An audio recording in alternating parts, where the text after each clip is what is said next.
Bonsoir, nous sommes le mardi soir, 11 novembre, il est 23h30, on arrive presque au 12 novembre, et je voudrais vous parler d'un livre que j'ai emprunté à la bibliothèque municipale qui s'appelle L'histoire immédiate, de Jean-François Soulet.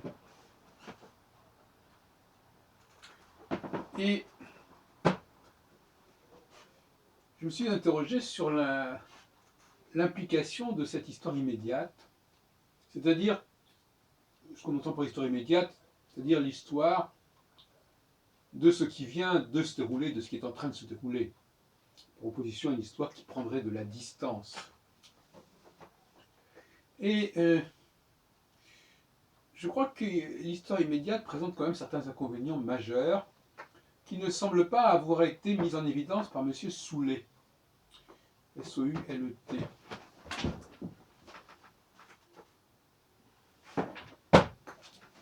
Non pas que j'ai des réticences par rapport à l'histoire immédiate en soi. Moi-même, j'ai fait l'histoire immédiate quand je raconte, quand je suis le chroniqueur de la vie astrologique et des activités astrologiques, je fais dans l'histoire immédiate. Mais le manque de recul fait problème, et notamment dans le domaine des femmes, le domaine du féminin.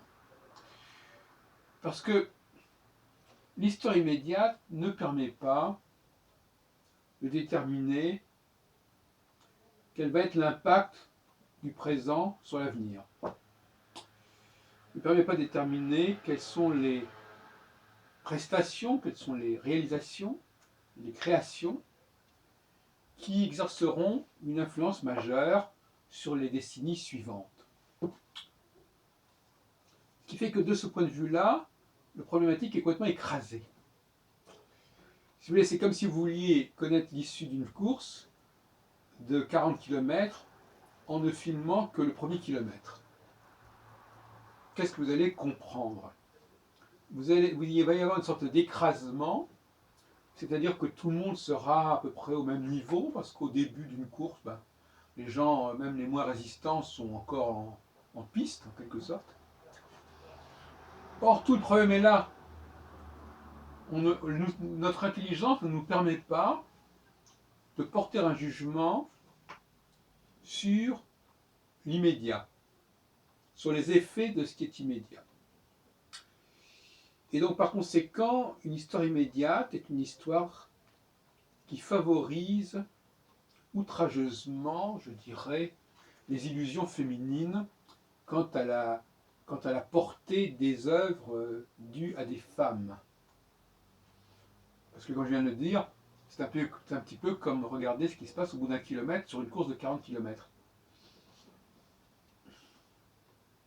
Donc, la postérité, ça n'est pas l'histoire immédiate. Je crois que c'est une banalité de dire ça, une vérité de la palisse, mais enfin, il faut quand même le dire.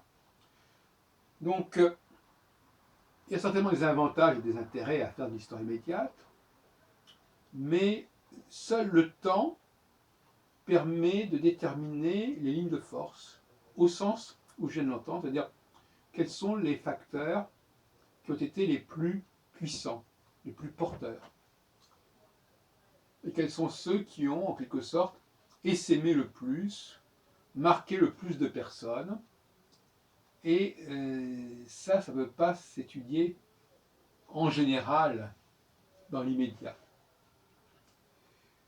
En revanche, on peut étudier sur les 30 dernières années ce qui s'est passé. On peut étudier l'impact des œuvres d'il y a 30 ans sur les 30 années qui ont suivi. Ça vaut la peine. Que ce soit sur le plan cinématographique, artistique, politique, philosophique, etc. Mais comment serait-on capable d'apprécier l'impact d'une œuvre qui paraîtrait aujourd'hui, et comment serait-on capable de la distinguer?